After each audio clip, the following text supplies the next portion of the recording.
신앙생활이라는 것은 결코 완벽한 삶이 아닙니다. 애초에 완벽이라는 기준은 인간에게 있어 서로 다 다르기에 결국 도달할 수 있는 기준이 될 수가 없죠. 그렇기에 한편 인간은 완벽하지 않기에 또 완전하지 않기에 실수를 범하는 순간들을 맞이하기도 합니다. 그리고 그 실수는 때때로 자기 자신의 영역을 넘어서 타인의 영역까지 침범을 하여서 의도치 않게 상대방에 해를 끼치는 상처를 더하는 일들이 되기도 하다는 것이죠. 오늘 우리가 읽은 본문은 이와 같은 실수에 대한 것과 그 실수에 대한 상대방의 생명을 꺼트린 것에 대한 잘못들이 다 나와 있는 본문입니다. 본문 2절을 보니까 하나님께서는 모세의 때부터 이스라엘 가운데 특별한 거주지를 만들 것을 명령하셨다라는 것을 볼 수 있습니다. 바로 도피성에 대한 것이죠. 이 도피성은 말 그대로 도피를 위한 성이었습니다. 그렇다면 우리는 이제 한 가지 질문이 남게 되죠. 도대체 무엇 때문에 도피를 거기에 하게 되었는가라는 것입니다. 앞서 말씀드린 것처럼 사람은 완벽하지도 완전하지도 않기에 실수하는 순간을 맞이하죠. 근데 그 실수가 때때로는 그냥 실수로 치부되지 않을 정도로 큰 사건이 되어 다가오기도 하다는 것입니다.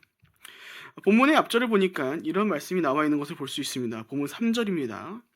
그래서 뜻하지 않게 실수로 살인한 자가 그것을 피신해 피로 복수하려는 사람으로부터 보호받게 하여라. 말씀에 의하면 도피성은 이제 실수로 살인을 저지른 사람이 피신할 수 있도록 피해 복수를 더하려는 사람으로부터 그를 지키도록 하기 위한 목적을 가지고 있는 장소였습니다. 그러니까 우리는 이를 통해서 알게 되는 것이 무엇인가 하니 실수를 저지른 이들을 향한 하나님의 마음이 무엇인지를 또 그 실수를 저지른 이들이 잃어가야 할 것은 무엇인지를 우리가 보게 되는 것입니다. 민수기와 신명기에 의하면 실수가 아닌 고의로 사람을 죽인 사람은 재판을 통해 피해 복수를 더하려는 이에게 그를 넘겨줘서 죽임을 당하게 하였습니다. 그러나 오늘 말씀에 의하면 고의가 아닌 실수로 사람을 죽인 사람은 그 생명을 지킬 수 있도록 도피성에 들어갈 수 있도록 하였다라는 것이죠. 근데 우리가 이런 말씀을 자칫 어떤 생각을 좀 할 수 있게 됩니까? 우리 좀 이렇게 생각할 수 있을 것 같습니다. 하나님께서 실수라도 사람을 죽인 이를 지켜주시고 억울하게 중입을 당한 사람과 그의 가족들 내버려 두신다. 라고 말이죠. 우리 일반적인 생각은 어떻습니까? 실수라 할지라도 사람을 죽였으면, 그쵸? 그에 맞게. 그 가족들은 얼마나 억울하겠습니까? 그들에게 그 사람도 보내면서 아무리 실수지만, 야, 실수도 너의 잘못이다. 생각하고, 그래, 그 가족들에게 보내줘서 그가 죽어서 그 가족의 분이 풀리도록 하는 것이 우리 일반적인 생각이지 않을까라는 생각을 해봅니다. 하지만 하나님께서는 결코 우리 가운데 이러한 것들을 말씀하시고자 또 이렇게 도피성을 우리 가운데 보여주신 것이 아니다라는 것을 우리가 잘 기억할 필요가 있다는 것이죠. 여러분, 도피성으로 인해 실수로 살인을 저지른 사람이 그 생명을 보존하게 된다라는 것은 무엇이냐면요, 하나님께서 이스라엘 가운데 억울한 죽음이 없도록 하시기 위함이었다라는 것입니다. 도피성에 거할 수 있는 입장 크게 두 가지였습니다. 첫째는 자신의 실수를 범했다는 것을 이제 인식함으로 들어가게 되는 것과, 둘째는 이후 재판 후에 실수임이 분명하게 확인되었을 때 다시금 보호받도록 하기 위해서 들어가는 것이었습니다. 즉, 실수로 인해 사람이 죽는 것에 대해서 항상 어떤 일이 이루어졌었냐면은 재판이 열렸다라는 것입니다. 그러니까 이것을 통해 우리는 보게 되는 것이죠. 하나님께서는 실수한 사람의 억울함 뿐이 아니라 이 죽임을 당한 사람의 그 억울함도 없도록 하시기 위해 일하셨다라는 것입니다. 그래서 오늘 본문은 실수로 사람을 죽이게 되므로 도피성의 보호를 받게 된 사람에 대해서 이렇게 말하고 있는 것을 볼 수 있습니다. 본문 5절입니다. 만약 피로 복수하는 사람이 그를 쫓아오더라도 그에게 그 피해자를 내어주어선 안 된다. 그가 어떻게 하다가 우연히 죽은 것인지 전부터 미워서 죽인 것은 아니기 때문이다. 앞서 말씀드린 것처럼 성경에 의하면 피해 복수가 타당하게 여겨지는 것은 오직 의도적으로 사람을 죽인 사람에게만 허락되는 일이었습니다. 하지만 여러분, 사람이란 것이 어떻습니까? 특히나 억울하게 죽었을지라도, 그렇죠? 어이없게 죽었을지라도 이 자신의 사랑하는 사람이 이렇게 억울하게 죽을 경우 이게 어떻게 됩니까? 살아있는 사람도 어떻게 됩니까? 이게 막 앞뒤가 보이지 않게 됩니다. 여러분, 생각해 보십시오. 당장 여러분들의 사랑하는 부모님이, 여러분의 사랑하는 가족이 남편과 아내가, 또 우리 자녀들이, 또 정말로 너무 사랑하는 친구들이 정말 억울하게 죽임을 당했다라고 생각해보면 여러분 어떻게 생각하시겠습니까? 막 눈이 뒤집히죠. 뭐 인생사에 무슨 상식이 거기에 필요하겠습니까? 네. 그러니까 근데 문제는 무엇입니까? 그렇게 앞뒤 가리지 않고 실수로라도 이게 자기의 사랑하는 사람을 억울하게 죽게 만든 그 사람에 대해서 이 상대방이 참지 못하고 그 전말을 확인하지 않고 이 피해 복수를 저지를 경우 이게 또 한편 그게 어떤 문제가 더해지는 일이었냐면요. 실수로 죽인 이를 미워함으로 인해 자기 스스로가 다른 사람으로 인해 피해 복수의 대상자가 되도록 하는 문제가 그에게 더해질 뻔하는 가능성이 커졌다라는 겁니다. 재판도 열리지 않고 이게 정말 실수로 인해서 하나님이 제정하신 그 말씀에 따라서 이가 도피성에서 보호받아야 했는데 그런 것들 다 집어치고 내 사랑하는 사람이 죽었다라는 것만 생각하고 그를 죽일 경우 본인 스스로가 어떻게 됩니까? 또 이 사람의 친지나 다른 이들로 하여금 피해 복수를 당할 수 있는 대상이 되었다라는 것을 말해주는 것입니다. 그러니까 여러분 그래서 무슨 말을 우리가 하는 겁니까? 복수는요 끝나지 않는다는 겁니다. 복수가 또 다른 복수를 낳고 그로 인해서 끊임없는 악순환 속에서 사람들이 살아가게 된다라는 것이죠. 그러니까 이러한 일을 방지하기 위해서는 결국 무엇이 필요했던 것입니까? 이 억울한 죽음이 없도록 실수를 저지른 자가 죽지 않도록 또 미워한 마음으로 실수한 자를 죽임으로 그 사람 역시 피해 복수를 당하지 않도록 하였던 그 도피성이 그들 가운데 필요했었던 것입니다. 사랑 여러분, 이처럼 하나님께서는 이렇게 억울한 피 흘리심을 기뻐하지 않으신다는 것을 우리가 기억했으면 좋겠습니다. 그래서 우리가 한편 억울한 피 흘림이 없기 위해서는 오늘 우리 마음 가운데에는 어떤 마음이 담겨야 하는가? 누군가를 미워하고 증오하는 마음보다는 서로를 향해 긍휼하게 여기는 마음이 담겨져야 하는 것 같습니다. 왜냐하면 우리 하나님께서 긍휼한 분이시기 때문이죠. 그러니까 그 마음에 미워하는 마음도 없이 의도적인 마음이 없이 더 이상 실수에 대해서 하나님께서는 그 잘못을 꾸짖기보다는 불쌍히 여기시는 긍휼하게 여기신다는 것을 오늘 말씀을 통해 보여주신 것입니다. 실수라도 네가 사람을 죽여서 죽어야 한다고 했으면은 도피성이 필요 없었을 것이죠. 하지만 하나님께 도피성을 만듦으로 인해 서로를 보호하는 것입니다. 서로를. 실수로 사람을 죽인 사람뿐만이 아니라 그를 향해서 미워하는 마음으로 증오하는 마음을 가지고 자기도 혹시 모르게 억울한 피를 흘리게끔 만들 수 있는 가능성이 있는 그 상대방 역시도 그를 보호하기 위해서 그 중간에 도피성을 두신 것이죠. 그러니까 하나님의 마음을 닮아간다는 것은 그런 것 같습니다. 바로 이러한 긍휼의 마음을 더해간다는 것이죠. 우리가 예수님의 때를 생각해 보더라도 그런 것 같습니다. 그때 수많은 사람들이 어떻게 합니까? 호산나 호산나 외치면서 예수님이 예루살렘 입성을 기뻐하면서 맞이하지만 그들이 결국 예수님을 어디로 몰고 갑니까? 돌을 던지고 침을 뱉으며 모욕적인 말들을 더하며 끝내 예수님을 십자가로 몰고 갑니다. 그런 생각을 해보거든요. 정말 내가 저 자리에 있는 신적인 능력이 있는 사람이라면 난 어떻게 했을까? 뭐 다양한 겸손한 마음을 붙여보려고 노력해보지만 결국 도달하는 것은 다 뒤엎어버리지 않았을까라는 생각을 해보는 것이죠. 어떻게 너희들 나한테 그럴 수 있냐? 내가 너희를 구원하기 위해서 왔는데 어떻게 너희는 그렇게 나를 환영하면서 끝내 그렇게 나를 진짜 모르고 할 수 있냐? 그러지 않았을까라는 생각을 해보는 겁니다.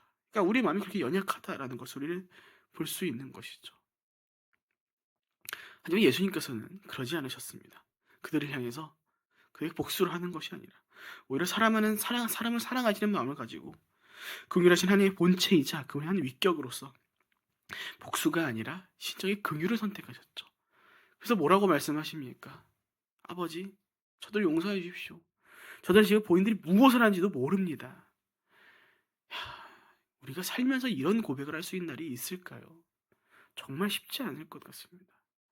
그래서 가끔 이제 해외의 토픽들이나 이런 것들 보면 정말 가슴 찡하는 속상하지만 참 그럼에도 이 가슴이 참 이렇게 울렁이게 만드는 사건들 중 하나가 무엇이냐면 자기 막 자녀를 이렇게 잔인하게 죽인 사람을 그 믿는 성도가 자신의 믿음을 가지고 고백을 하는 거죠.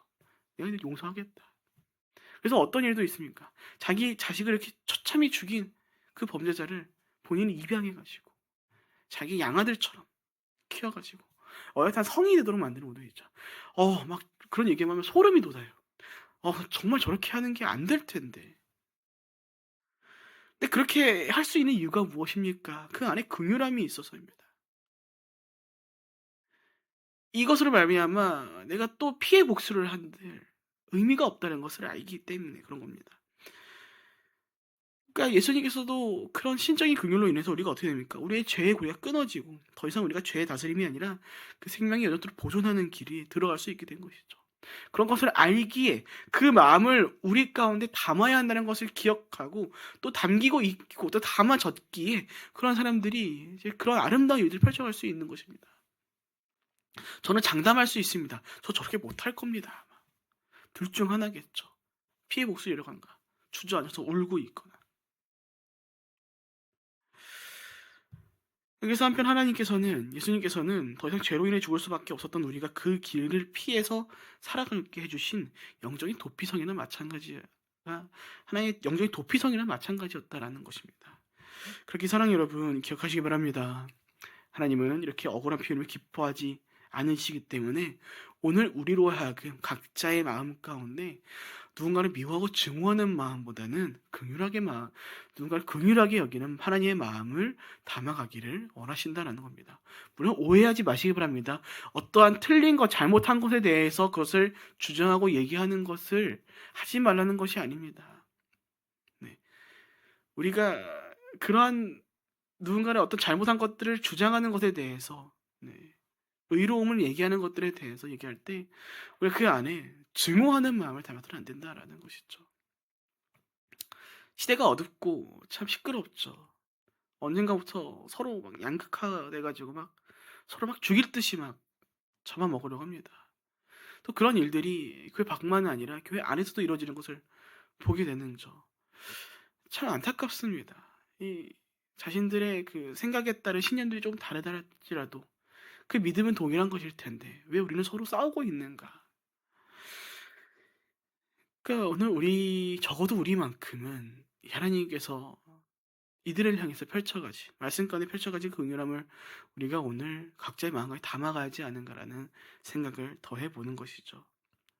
그렇게 오늘 우리 함께 기억했으면 좋겠습니다. 오늘 우리가 그런 억울한 피 흘림을 막기 위해서 오늘 우리 가운데 우리의 선에서 그 모든 일들이 멈추도록 해야 하는 것입니다. 거기 위해서 우리가 담아가야 할 것은 긍휼한 마음이라는 것이죠. 그 긍휼한 마음이 오늘 실수할지라도 그 생명을 보존하게 만들 것이고 또 미워하는 마음으로 복수하는 일들을 멈추게 할 것이며 그것이 곧 하나님과의 부합한 긍휼을 베푸는 삶으로 우리 오늘을 살아갈 수 있도록 우리를 인도할 것이다 라는 겁니다. 그것을 기억하시고 오늘 우리 각자의 마음 가운데 이런 하나님의 긍휼함을 담아갈 수 있는 저와 여러분이 되시기를 축복드립니다. 우리 이어서 본문 6절 보겠습니다. 그는 심판하는 회중 앞에 나설 때까지나 그 당시 대제사장이 죽을 때까지 그 성에 살아야 할 것이다. 그 후에야 그는 자기 성으로 곧 그 도망쳐 나온 자기 집으로 돌아갈 수 있다. 실수이지만 사람을 죽게 한 이 사람은 도피성에 들어가 이제 안전을 그 생명을 보존할 수 있게 되었습니다. 근데 여기서 중요한 것이 한 가지 있죠. 그 실수한 사람이 그 도피성에 들어갔다는 것은 그냥 그 사람이 보호를 받고 거기서 탱장 잘 먹고 잘 살았다라는 얘기를 하고자 하는 것이 아니었다라는 것입니다. 본문에 의하면 이 도피성에 들어간 사람은 자기 생명을 지키기 위해서 무엇을 했어야 했냐면요. 본문 6절 두 가지죠. 본문 6절 이렇게 나와 있죠. 판결에 의해서 무고함이 입증될지라도 그는 당시의 대제사장이 죽을 때까지 그 성에서 살아가야만 했다는 겁니다. 그러니까 무엇입니까? 비록 실수였다는 것이 증명되었더라도 그는 한 사람의 생명을 앗아감으로 인해 그런 잘못을 벌였기 때문에 본인의 삶을 자유롭게 살아갈 것이 아니라 제한된 격리된 삶을 그가 살아가야만 했다라는 것입니다. 그러니까 어떤 겁니까? 도피성이 사실상 어느 정도 자유가 그 안에는 있지만 완전한 자유가 아니라 제한된 자유를 가지고 격리된 삶을 그가 살아갔다는 겁니다. 그러니까 실수를 했을지라도요. 그 귀한 한 사람의 생명을 앗아간 그 실수에 따른 책임을 지도록 하였다라는 것이죠.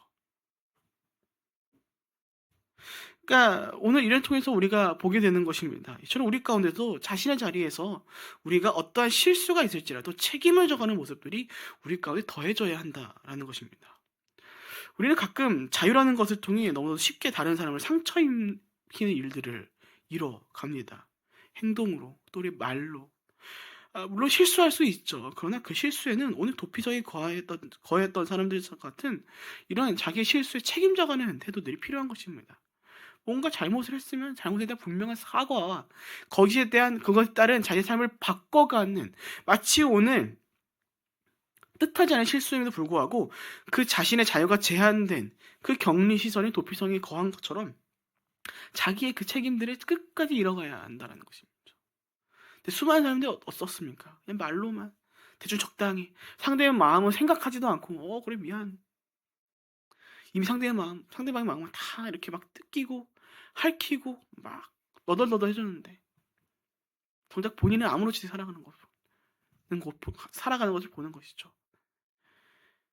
그러니까 그런 것을 통해서 참 우리는 안타까운 삶을 보게 되는 것입니다. 정작 잘못한 사람은 아무런 책임도 이뤄가지 않고 그 영혼이, 그 마음이 다친 사람들만 그 아픔을 가지고 평생을 살아가는 것을 보는 것이죠.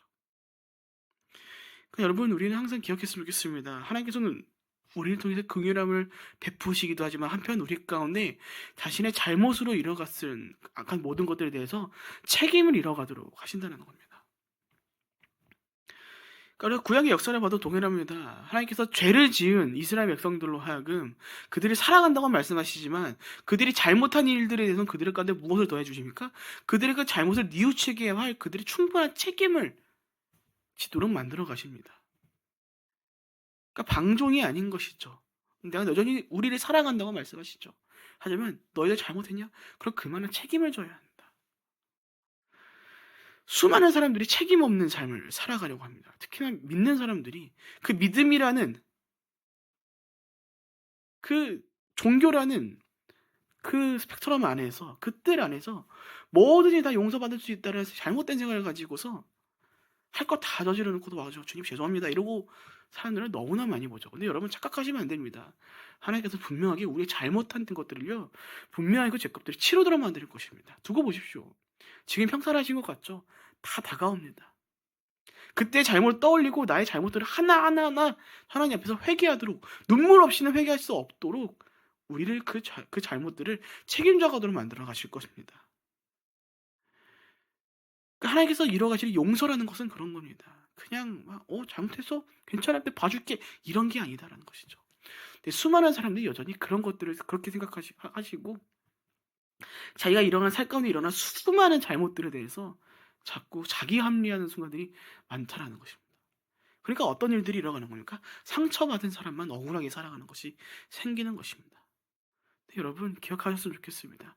오늘 하나님께서 도피성의 구조를 우리까지 보여주신 이유가 뭐냐면요, 그런 긍휼함도 필요하지만 한편 그 잘못한 일들에 대해서 분명한 그 책임들이 일어날 것들이 우리 가운데 필요하다는 것을 분명히 보여주는 겁니다. 실수는 용서하시죠. 실수임에도 불구하고 함께하는 이들의 그 큰 영혼의 상처를 입힌 일이기 때문에 그만한 책임을 져야 한다는 것입니다. 그것이 진정 하나님의 마음을 알고 있는 자들이, 하나님의 마음을 본받은 자들이, 오늘 정직하고 성실하고 긍휼한 마음을 담고 살아가는 성도된 자들이 이뤄가야 할 본분이라는 것이죠. 기억하시기 바랍니다. 미워하는 마음은 끝없는 복수와 피를 부릅니다. 하지만 긍휼하게 여기는 마음은 그 악순환을 끊게 만듭니다. 실수를 저지른 자에게도 자신의 잘못을 알고 그 미안한 마음을 가지고 자신의 그 책임을 잃어가는 삶을 살아갈 것이고, 그 아픔을 갖고 있는 이들도 그 실수에 대해서 인정하며 비록 마음 아프지만 그가 그 실수에 죽을 필요는 없다는 것을 기억하고 긍휼함을 베풀며 억울한 피가 없도록 서로가 서로를 위한 긍휼한 베품으로 말미암아 더 이상 피 흘림이 없는 삶을 우리가 살아가게 된다는 것이죠. 그래서 오늘은 이 말씀을 교훈 삼아서 오늘 각자의 마음 가운데 하나님께서 도피성을 더하심으로 보여주신 그 하나님의 긍휼한 마음과 책임을 지는 마음을 우리가 담아가야 할 것입니다. 말씀 마칩니다. 부디 오늘 말씀을 기억하시면서 우리 각자의 삶에서도 이렇게 하나님께서 우리를 위해 도피성을 만드시고 또 우리 도피성이 되어주신 것처럼 그 마음을 본받아 오늘날 우리 현실에서 그 하나님의 긍휼한 마음을 닮아가고 또 우리 안에 두는 것이 아니라 그 마음을 우리 주변 가운데 펼쳐가는 저 여러분 모두가 되시기를 주님의 이름으로 축복드립니다. 아멘. 이렇게 기도하겠습니다.